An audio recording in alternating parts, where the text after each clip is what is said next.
to do with the data. It's your data, but you're licensing it to us with very broad rights. Those rights allow us to change the license that we may have in the future to represent that information in different ways, to cut it, to slice it, to dice it, to do different things with it in the future. Now, we don't know what they may be yet. But I think, from our point of view, it's important to give us that level of flexibility and future-proofing so that at some point in the future, a new license comes along that is appropriate for this sort of data. We can then say, okay, everything in the database has been captured up to this point, we can now license it in this way. That's not possible with the existing licenses that sit around today. And we are watching very closely the development of the open database licenses because we think they are more appropriate than CC by SA for the geospatial databases that we're capturing. So at some point in the future, we hope there is a better model for doing this. But remember, this isn't new territory to anyone.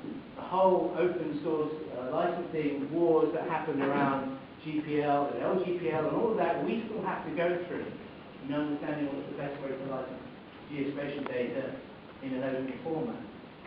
So what we're doing here is taking, if you like, a very conservative approach of saying, well, license the data, have the data licensor us with as broad a range of rights as possible, so that at some point in the future we can change those to something that's more appropriate.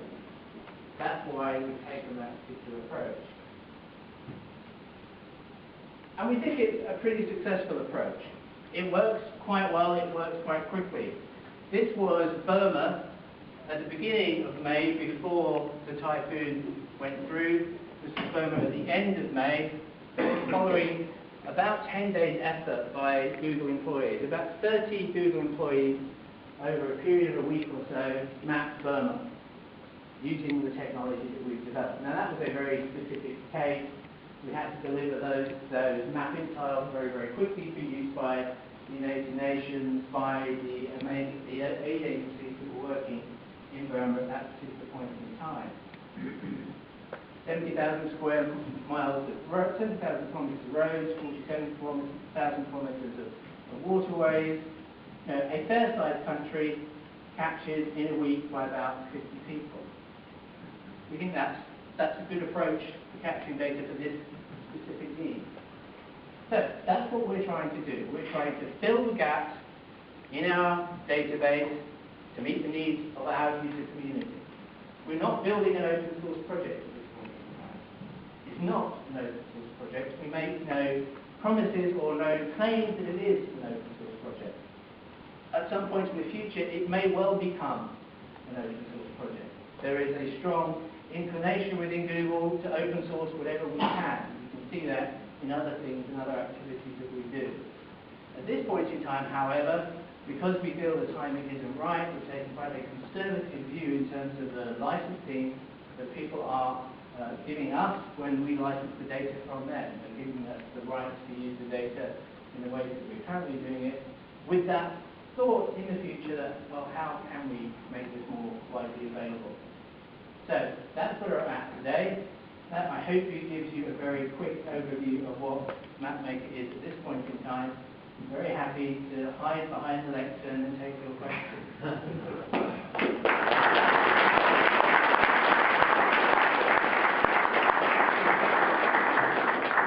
Thanks, Ed. So let's take some questions. Steve's had his hand up for a while.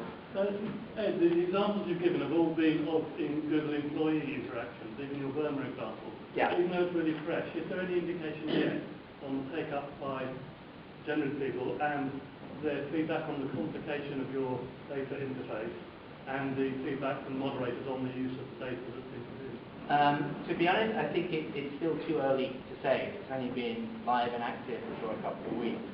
I think in a month or so's time, we're in a much better position to make those comments. But at this point in time, I think it's just too early to say.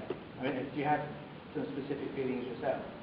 No, it's just that one of our problems is trying to make our user interface friendly enough to want us to just do that. And your interface looks as though there's quite a lot of screens and interactions to go through.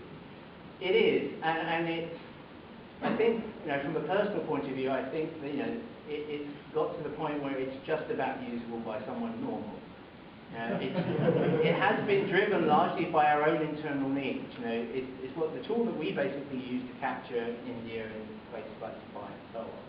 So, it's been designed to do that in mind. Whether someone that's using it day in, day out, all day long, whether their experience translates to someone that might be doing the data capture on a Saturday afternoon, I think it's debatable. I think it's much less complicated than it was originally, but whether it's still too complicated, I think might be a fair point. Time will tell. You said that licensing the right to make derivative works satellite data is an additional cost. Yeah. And that's something that Google hasn't done for the majority of its data. But you have done for the specific items involved in Google Map Maker. If that's so, would you consider passing that right on to OpenStreetMap, either for the countries you've chosen or for a subset of them? Because A, that would be a friendly neighbourly kind of Sure. and B, I think it would also be interesting to compare the two approaches, because you have your own UI, your own tools, your own system, and we have ours, and you have one set of rights attached to the work, and you have another. You might be able to see which of those works better in the marketplace and which one people prefer.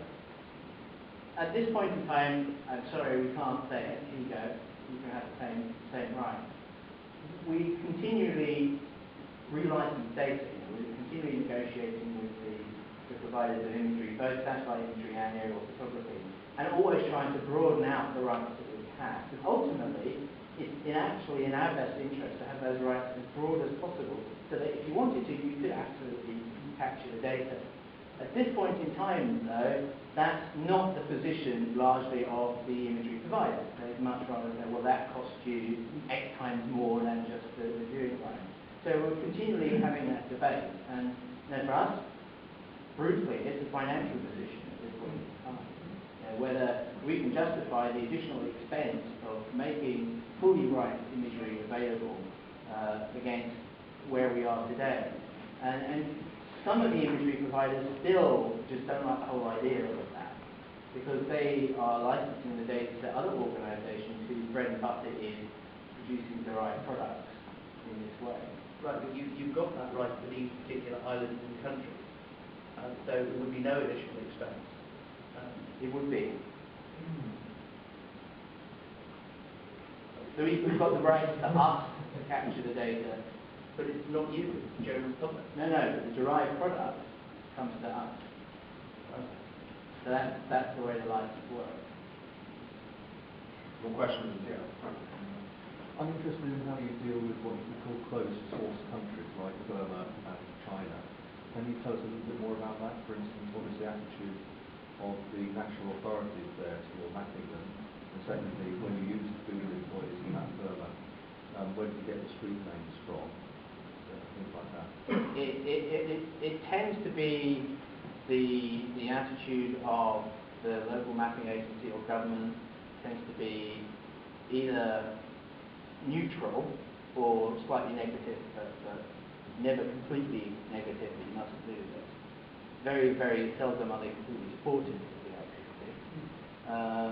In terms of where the street names and information comes from, it's usually local knowledge. So people on the ground provide us with that information. Can I jump in? Yes. So as Steve mentioned, we've just released the Isle of Man data set that we collected on our bicycles. You want it? It's here. Google can have it.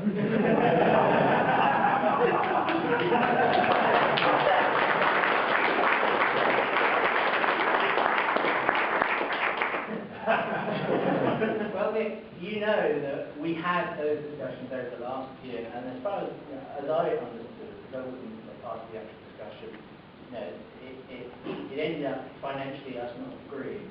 If we wanted to reopen those negotiations to change the position on the price, we'd be happy to do that. It's free. All right.